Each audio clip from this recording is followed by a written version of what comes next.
जय Hind all my dear students. आपका स्वागत है इस प्लेटफॉर्म पे और आशा करता हूँ कुछ नया आप सीख रहे होगे। सबसे पहले आपको wish you happy merry Christmas.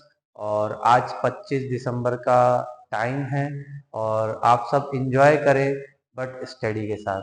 जो भी कैंडिडेट 10th या 12th में हैं उनके बोर्ड काफ़ी नज़दीक आ रहे हैं, तो मैं आशा करता हूँ कि आप तैयारी अच्छे से कर रहे होगे।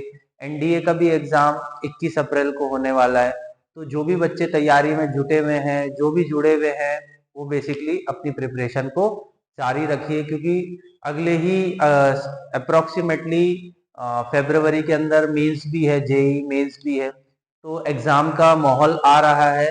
तो आपको डेडिकेटली क्या करना है, स्टडी करना है। ठीक है, चलिए daily current affair basically bye Rohit sir. ठीक है, तो ऑल डिफेंस एग्जाम, कोई भी डिफेंस एग्जाम की आप तैयारी कर रहे हो, basically AFCAT, C D S, NDA, ICG, कोई भी, आपको यहाँ वन स्टॉप सोल्यूशन मिल जाएगा।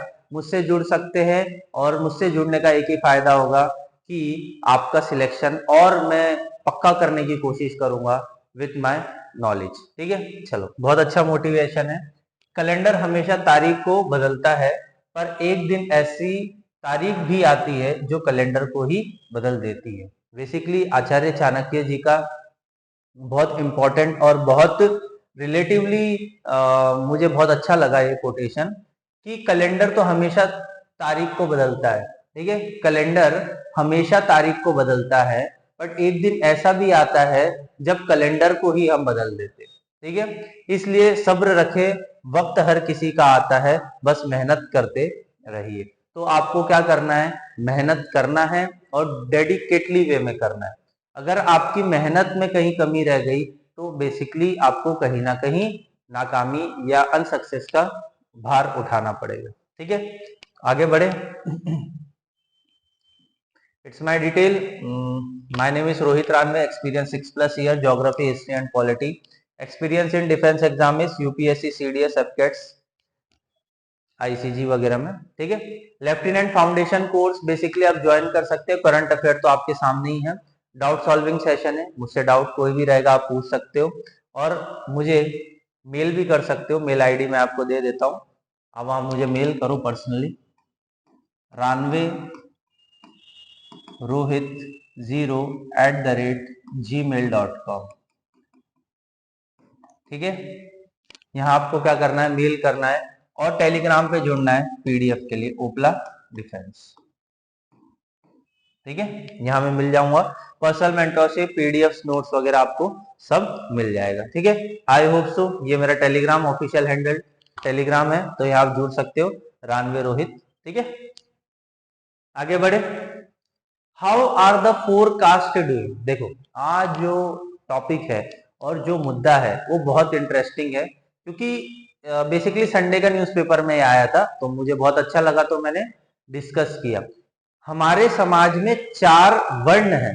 ठीक है, हमारे समाज में 4 वर्ण हैं, ब्राह्मण, क्षत्रिय, वैश्य और शूद्र। ब्राह्मण, क्षत्रिय, वैश्य और शूद्र, ये क्या है, वर्ण है। ठीक है, तो बेसिकली ये वर्ण है, इसके अंदर सब कास्ट वगैरह है।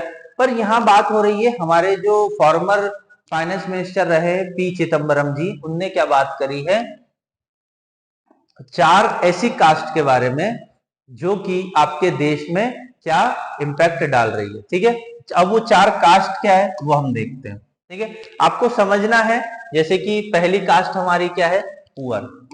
ठीक है, दूसरी कास्ट क्या है हमारी, यूथ। तीसरी कास्ट वुमेन, और चौथी कास्ट क्या है हमारी, फार्मर। ठीक है, अब एक एक करके डिस्कस करते हैं, क्योंकि बहुत इंपॉर्टेंट है। पी चिदम्बरम जी क्या कह रहे हैं, बहुत अच्छा उनने एडिटोरियल लिखा है। UNDP has estimate that there are 228 million poor in India. 228 million गरीब है इन इंडिया में। मैं अप्रोक्सीमेटली बोलता ही रहता हूं हमेशा कि मान के चलिए कि 25 से 30 करोड़ लोग गरीब है इंडिया में।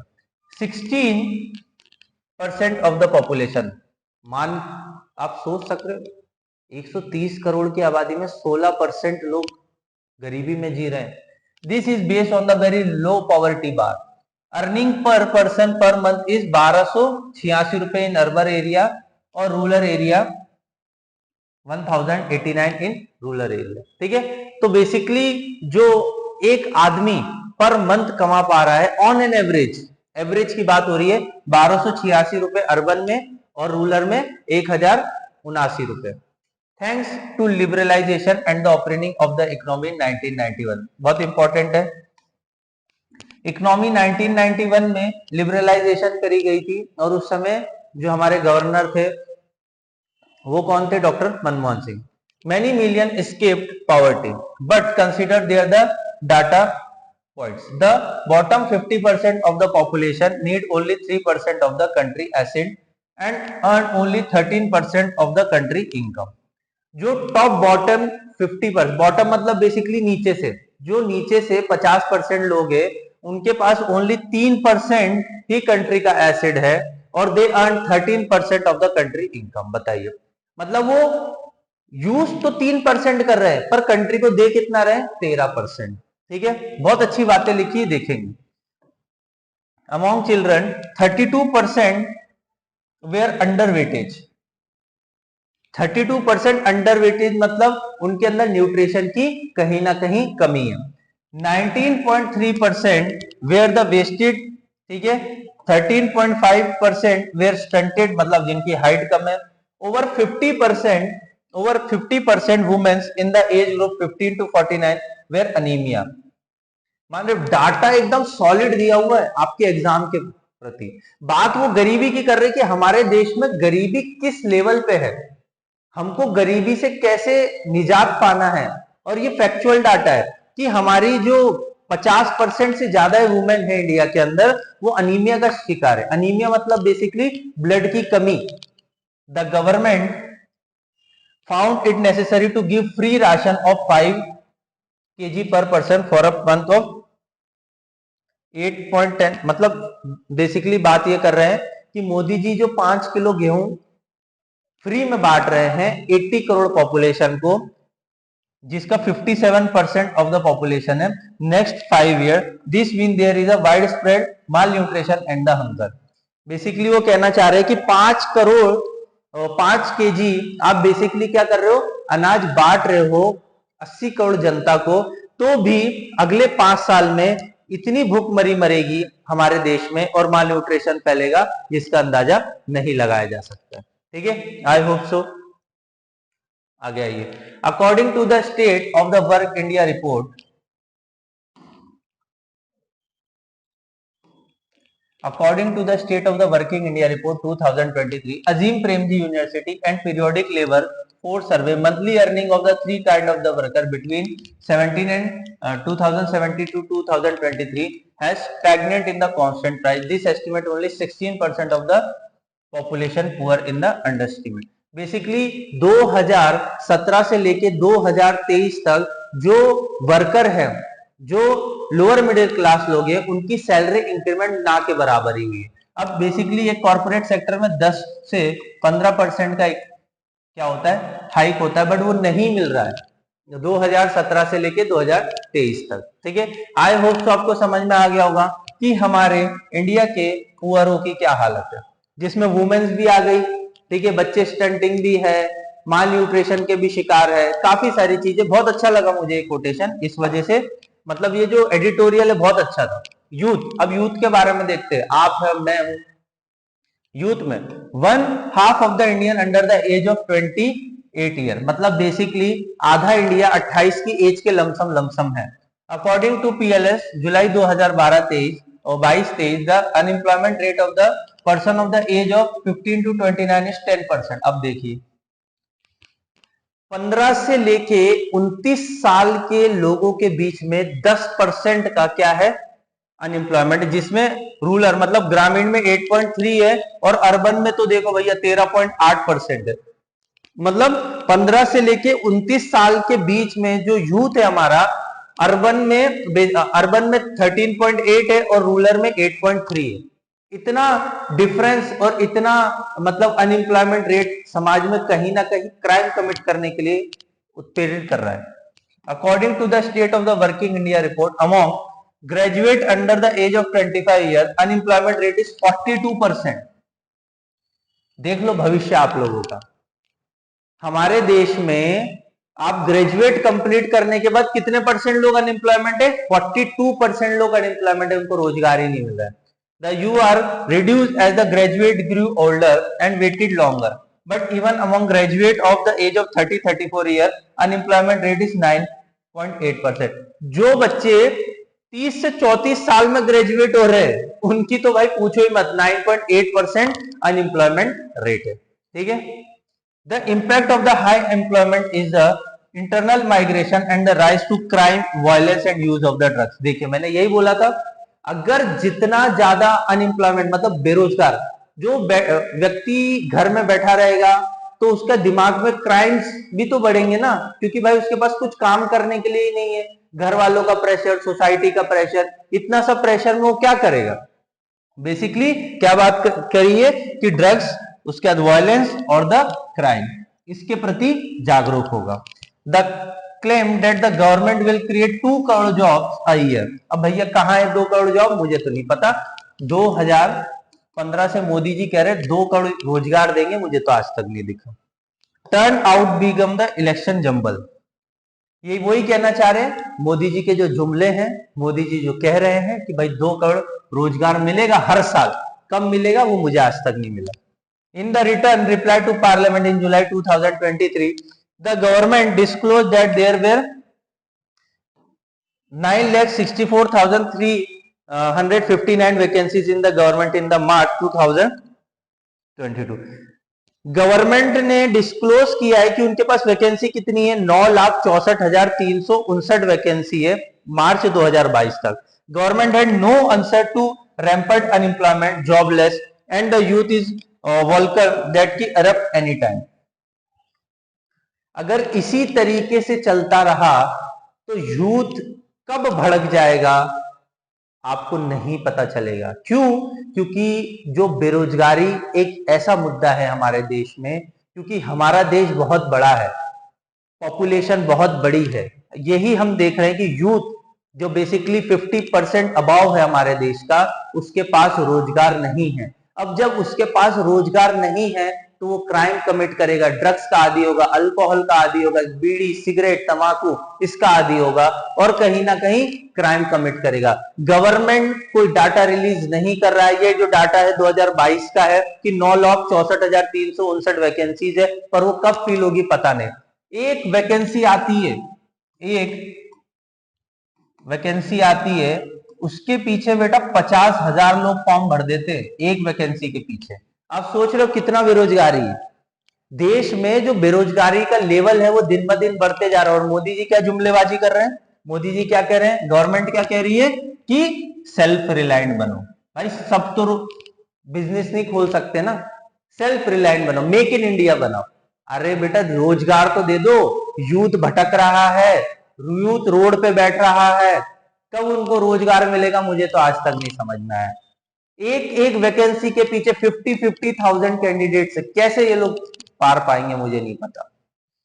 और जो गरीब माँ बाप है, गांव क्षेत्र से जो आते हैं, मैं खुद जब प्रिपरेशन कर रहा था तो उस टाइम पे मैंने देखा है गांव क्षेत्र से बच्चे आते, उनको खाने के लिए कुछ नहीं होगा, गांव में जमीन की खेती करके कैसे तो वो एग्जाम देने बाहर निकलते हैं और कैसे जर्नल के धक्के खाते रहते हैं। उस जर्नल की भीड़ से भी वो पढ़ाई करके एग्जाम देने आते हैं, उसके बावजूद भी वैकेंसी 2-2 साल तक अटकी रहती है। तो इससे घटिया सिस्टम तो मैं आज तक नहीं मान सकता। और ऊपर से एसएससी, स्टाफ सिलेक्शन कमीशन, ये तो और महा घटिया एग्जाम कंडक्ट करता है। 2019 का पेपर हो चुका होगा, कंप्लीट हो चुका होगा, 2 साल तक तो इसकी ज्वाइनिंग ही नहीं होती है। अरे भैया ज्वाइनिंग दो ना, कब दोगे मुझे तो आज तक ही नहीं समझ में आता है। ज्वाइनिंग लेटर ही नहीं देते, सिलेक्ट हो गए तुम, बस हाँ बन गए तुम, कुछ तो अब कुछ बन गए हो, पर ज्वाइनिंग कब दोगे, पेमेंट कब आएगी बच्चे की। ठीक है, तो ऐसे ऐसे हादसे दिख रहे हैं। मैं सच बोल रहा हूं, समाज में क्या चल रहा है मुझे तो नहीं पता। अब आ जाते वुमेन। भाई ये भी तो एक स्तंभ है हमारा। सबसे पहले पुअर देख लिया, फिर यूथ देख लिया, अब वुमेन देखते हैं। Constitute 1/2 of the population, there backwardness is due to many reason. partially partially regressive social and cultural norms, low education, little poverty, high unemployment, gender discrimination, crimes against women. देख लो हमारे समाज में क्या है। हमारे देश की आबादी का आधा, मतलब बेसिकली अगर 100 करोड़ अज्यूम कर रहा हूं मैं, 130 करोड़ है तो 100 करोड़ में से 50 करोड़ तो महिला ही है। पर उनके साथ क्या है, बैकवर्डनेस, भाई उनको एजुकेशन ही नहीं है, low education, poverty, culture norms, regressive social norms, partially unemploymentness है, जेंडर डिस्क्रिमिनेशन है मेल फीमेल का, तो और क्राइम हो रहे हैं वुमेन्स के अगेंस्ट, रेप्स, मोलेस्ट, टीजिंग्स, यही हो रहा है हमारे समाज में। समझ रहे हो? तो अनएम्प्लॉयमेंट के साथ वुमेन्स के साथ क्या क्या प्रॉब्लम है ये भी देखो। According to the NCRB report December 2022, crime against the women rose 4% in 2022, मतलब 4% से बढ़ गया है कंपेयर टू 2021। क्राइम रेट कितने हुए पता है? 4,45,000 crime against the women registered in 2022। 4,45,000 crime registered हुए। रजिस्टर्ड होने का मतलब ये नहीं है कि कम है, अरे भैया ज्यादा है, मैं तो अज्यूम करके चल रहा हूं 10 लाख होगा, अभी तो रजिस्टर्ड ही बस इतने हुए। Most crime where the crucially by the family member, देख लीजिए ज्यादातर जो होता है क्राइम वो फैमिली मेंबर में, चाचा मामा भतीजा यही सब करते। डोमेस्टिक वायलेंस मतलब घर में वाइफ को मारना, ये सब चीजें, kidnapping, sexual harassment, assault, rape, demand of dowry. समझ रहे हो? इतना सब प्रॉब्लम फेस करके वुमेन अपने आप को कैसे सरवाइव कर पाती, मुझे नहीं समझ में आता है।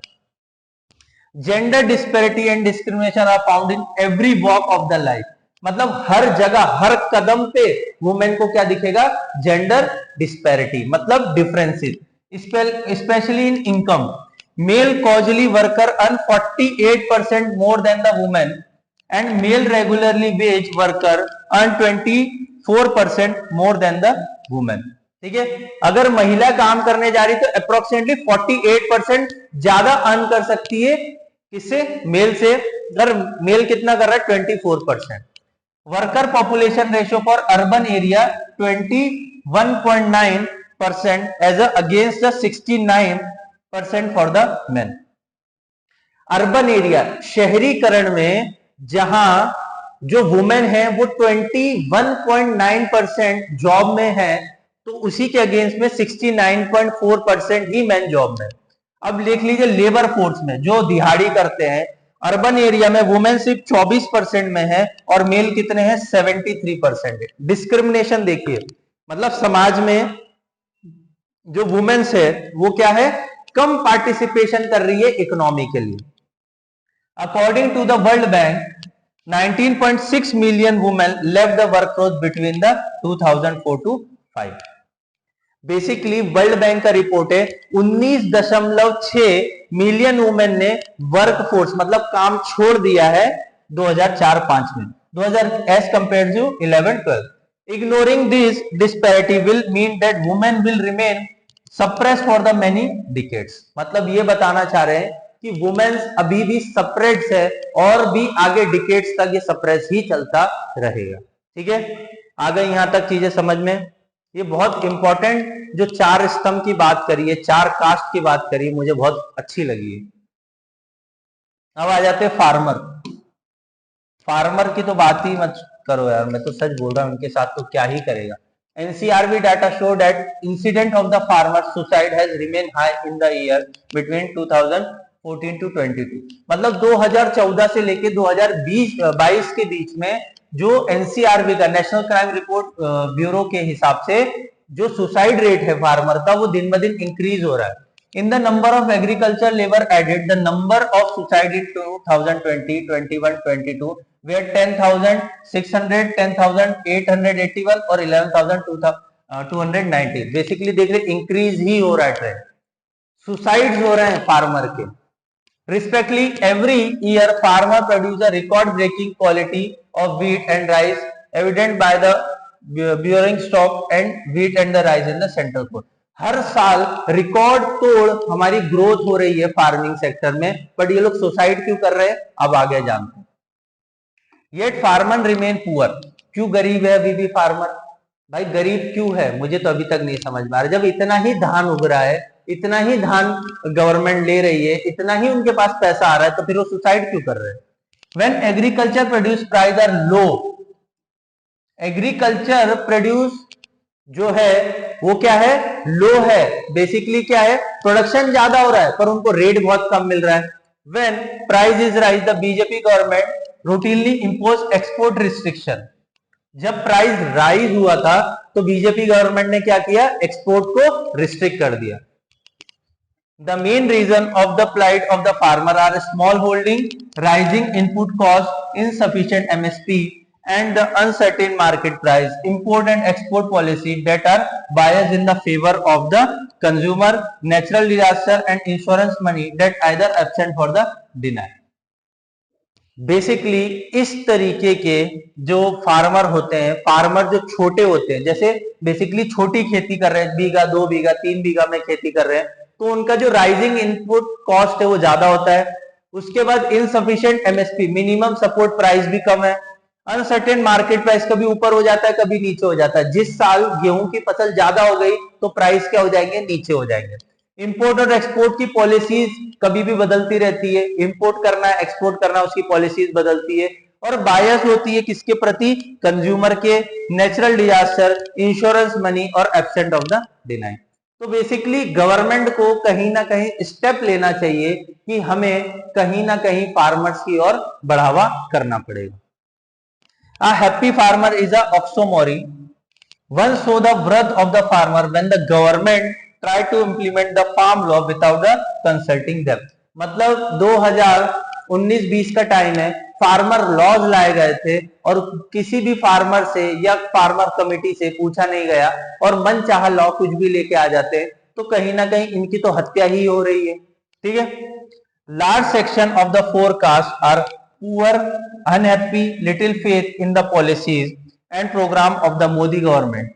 बेसिकली जो लार्ज सेक्टर है वो किसान है और किसान गरीब है, तो हमें सोचना चाहिए। अगर किसान ना होता तो आज हम यहाँ बातें ना कर रहे होते, यहाँ डिस्कशन नहीं कर रहे होते, क्योंकि अनाज हमारे पेट तक जाना ये सबसे बड़ी आवश्यकता है।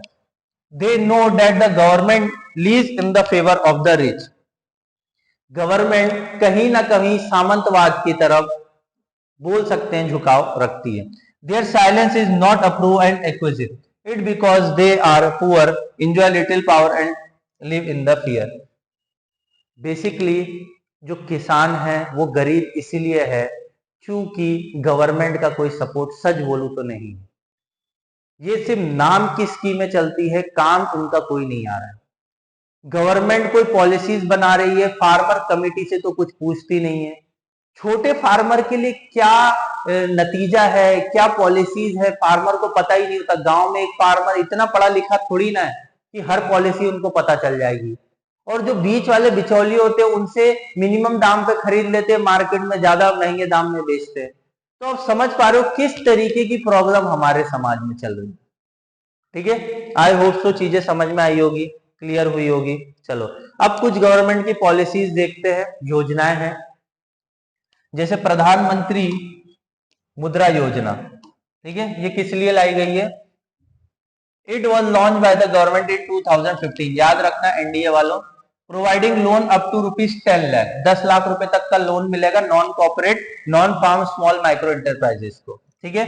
फंडिंग क्या है? Mudra which stand for the micro units development refinance agency limited. Mudra का मीनिंग क्या है? Micro units development refinance agency is a financial institute set up by the government. ये किसने बनाया? गवर्नमेंट ने बनाया।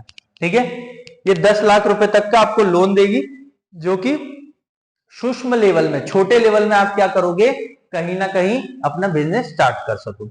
It provides funding to the non-corporation small business sector through the various last mile financial institute like banks, non-banking financial company, microfinance institute and FS. ठीक है, ये आपको कहीं से भी मिल सकता है, बैंक भी देगी, नॉन बैंकिंग फाइनेंशियल कंपनीज भी दे सकती है और माइक्रो फाइनेंस इंस्टीट्यूट भी आपको 10 लाख रुपए तक का लोन दे सकते हैं। Mudra does not lend directly to micro enterprises individual. ठीक है, आगे बढ़े। अब लोन कैसे मिलेगा आपको? 3 तरीके के लोन इसमें बांटे, 10 लाख रुपए सबको नहीं मिलता है, थोड़ी बांटे हुए। मुद्रा हैज क्रिएट 3 प्रोडक्ट्स, सूक्ष्म, किशोर और तरुण। ये 10 बार क्या 50 बार पूछ चुका है क्वेश्चन अलग अलग लेवल पे। Growth and a funding need for beneficiary micro unit. सूक्ष्म में आपको 50,000 तक का लोन मिलेगा, किशोर में 50,000 से लेके 5 लाख तक का और तरुण में 5 लाख से लेके 10 लाख तक का। इस तरीके से कैटेगराइज किया गया। Loan under this scheme are collateral free loan. ठीक है, बेसिकली जो आप लोन लेने जाओगे तो आप बस अपना सेटअप मॉडल बताइए कि मैं ये करने वाला हूं, पर आपको उसके लिए कोई पेपर नहीं रखना पड़ेगा, कोलेटरल नहीं रखना पड़ेगा। Achievement, loan have been given disadvantage section of society such as women, SC ST OBC and borrower. मतलब ये जो वुमेन एंटरप्रेन्योर्स होते हैं, जो गांव क्षेत्र में सेल्फ हेल्प ग्रुप चलाते हैं, उनको ये फायदा दे रहा है, ST SC OBC को भी दे रहा है, माइनॉरिटी कम्युनिटीज को भी ये फायदा दे रहा है। The focus has been new entrepreneur, मतलब बेसिकली वही है, मेक इन इंडिया, खुद बनाओ खुद यूज करो, वही वाला। As per the survey conduct by ministry of labour और एम्प्लॉयमेंट, मिनिस्ट्री ऑफ लेबर और employment help in the generation 1.12 crore net additional employment in 2015 to 18। Basically 1.12 crore लोगों को क्या मिला है, इससे एम्प्लॉयमेंट मिला है, तो अच्छी बात है, रोजगार मिल रहा है। 2015 से 2018 के बीच में 1.25 करोड़ लोगों को रोजगार मिला है। कहां से? ये जो शिशु किशोर तरुण जो इंडस्ट्री खोलेंगे लोन लेके, उनसे। Out of 1.2 crore estimate increase employment women according to 69 lakh, मतलब 62%, मतलब वुमेन्स अप्रोक्सीमेटली 69 लाख, इनको भी रोजगार मिला है। तो आई होप सो आपको स्कीम समझ में आई होगी, बहुत इंपॉर्टेंट थी। ठीक है, नेक्स्ट आ जाइए। PM किसान सम्मान निधि योजना, अभी फार्मर के बारे में बात करके हटे और अभी समझते हैं। इट वॉज लॉन्च 24 फरवरी 2019। 2019 में किसान सम्मान निधि योजना को लॉन्च किया गया था। Supplement financial need of land holding farmer, जिसके पास जमीन है उनको क्या किया जाएगा, फाइनेंशियली बेनिफिट किया जाएगा। ये देखिए 6,000 रुपए पर साल, मतलब हर 3 महीने में 2,000 रुपया मिलेगा। ठीक है, हर 3 महीने में 2,000, तो एक साल में कितना दिया, 6,000। 3 equal instalment every 4 month, sorry 4 month में देगा, सॉरी ये 6,000 रुपए हर 4 महीने में देगा। हर 4 महीने में 6,000 नहीं मिलेगा, 2,000 मिलेगा। ऐसे 4 महीने ऐसे करते करते 2,000 रुपए मिलेगा 3 इंस्टॉलमेंट में। ठीक है, समझ में आया? ये 6,000 एक साल में मिलेगा। Every 4 month transfer into a bank account from families across the country, direct benefit transfer, DBT mode, मतलब बीच में कोई बिचौलिया नहीं होगा, डायरेक्ट ही मिलेगा। मुझे एक बात बताओ, एक साल का 6,000 रुपए क्या है भाई? कपड़े लेने चले जाओ तो 6,000 रुपए तो हवा हो जाते हैं, 10,000 20,000 की तो वैल्यू ही नहीं रही कपड़ों की। तो ये 6,000 रुपए दे के करना क्या चाह रहे हैं मोदी जी? एक साल में एक व्यक्ति को 6,000 रुपए, वाह, what a brilliant. The scheme was initiate mean by small and marginal farmer. हाँ बिल्कुल, स्मॉल मतलब एक मैं बोलता हूं आधा स्क्वायर फीट के अंदर वो खेती करे, उनको दिया जाएगा। ठीक है, having a land holding up to 2 hectare, but scope of the scheme was extend to cover all land holder and farmer. मतलब आपके पास 2 हेक्टर की जमीन होनी चाहिए, ये भी देख लो कंडीशन। 2 हेक्टर की जमीन होगी जब आपको मिलेगा 6,000, मतलब 500 स्क्वायर फीट वालों को नहीं मिलेगा। ठीक है, चलो आगे बढ़े। फंडिंग एंड इम्प्लीमेंटेशन, फंडिंग कौन कर रहा है, इम्प्लीमेंटेशन कौन कर रहा है, वो भी जानना जरूरी। It is a centre sector scheme, मतलब 100% सेंट्रल गवर्नमेंट देगी। It is being implemented by the ministry of agriculture, याद कर लेना, एंड फार्मर वेलफेयर। कौन सी मिनिस्ट्री इसको इंप्लीमेंट कर रही है? Ministry of agriculture and farmer welfare. PM किसान मोबाइल ऐप, हाँ मोदी जी ने किसानों को तो भाई आईफोन चलाना आता है, किसान तो आईफोन खरीद के बैठे, वो क्या करेंगे, मोबाइल ऐप डाउनलोड करेंगे, ठीक है। It was developed and design by the national information centre collaborate with the ministry of, याद रख लेना, ministry of information and technology. PM किसान मोबाइल ऐप लॉन्च किया गया है किसकी मदद से, ministry of electronics and the information technology, ठीक है। तो मोदी जी चाहते हैं हर घर में आईफोन हो। पहले क्या बोला था, हर घर में एक रोजगार होगा, अब बोल रहे हैं हर घर में क्या होगा, आईफोन होगा, ठीक है। Physically verification module, mandatory physical verification is 5% beneficiary every year be done as per the provision laid down this scheme. हर साल 5% जुड़ते जा रहे हैं, अच्छी बात है, अच्छी स्कीम है, कहीं किसी को लाभ मिल रहा है तो अच्छी बात है, बुराई क्या है इसमें। चलो आ जाओ, सागरमाला सी प्लेन सर्विस, ठीक है, सागरमाला सी प्लेन सर्विस। आज थोड़ा सा मैंने ज्यादातर फोकस किस पे रखा हुआ है, स्कीम पे, योजनाओं पे जो गवर्नमेंट चला रही है। तो कोई इससे हेल्प लेना चाहता तो बिल्कुल ले सकता है। ये किसने चालू करी है, ministry of ports shipping and waterways के द्वारा। किसने शुरू करी है Sagarmala sea plane service, ministry of ports shipping and waterways. Starting the ambition project of Sagarmala sea plane service with the potential airline operation, ठीक है। The project is being initiated the special purpose vehicle SPV framework to through prospect airline operation. SPV is a legal object formed by the specifically defined singular purpose. Basically इसको कहीं ना कहीं connect करने की कोशिश करिए सी से एरोप्लेन को, ठीक है।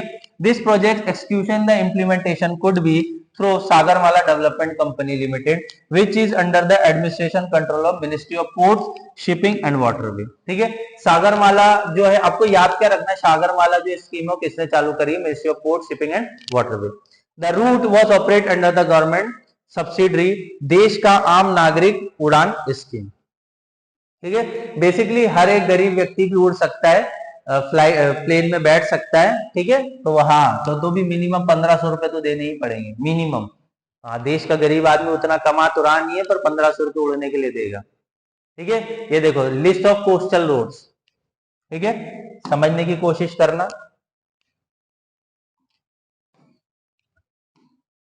चलो, गुजरात में 273 किलोमीटर का है, सोमनाथ द्वारका में 132 किलोमीटर है, ठीक है। टोटल लेंथ कितनी है, 2011 किलोमीटर की। उड़ीसा में 70 किलोमीटर है, छतरपुर सतपड़ा 430 किलोमीटर, कोणार्क, नौगांव पोर्ट, रत्नापुर, धर्मा, चंद्रशेखर, ठीक है। आंध्र प्रदेश में 270 किलोमीटर का है, महाराष्ट्र में 445 किलोमीटर का है, तमिलनाडु में 427 किलोमीटर का है।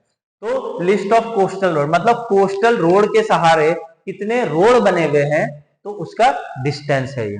तो आई होप सो आपको सागरमाला स्कीम समझ में आई होगी। आज का सेशन आपको अच्छा लगा हो तो प्लीज आपसे एक रिक्वेस्ट है कि आप ज्यादा से ज्यादा क्या करोगे, लाइक और शेयर करोगे। अपना मोटिव एक ही है, हर घर तक एजुकेशन फ्री ऑफ कॉस्ट। घर बैठ के कोई भी बच्चा पढ़ना चाहता है, बिंदास पढ़े, नॉलेज में कोई कमी नहीं आएगी, मेरी तरफ से बेस्ट, ठीक है। बस आपको पढ़ना है, सीखना है।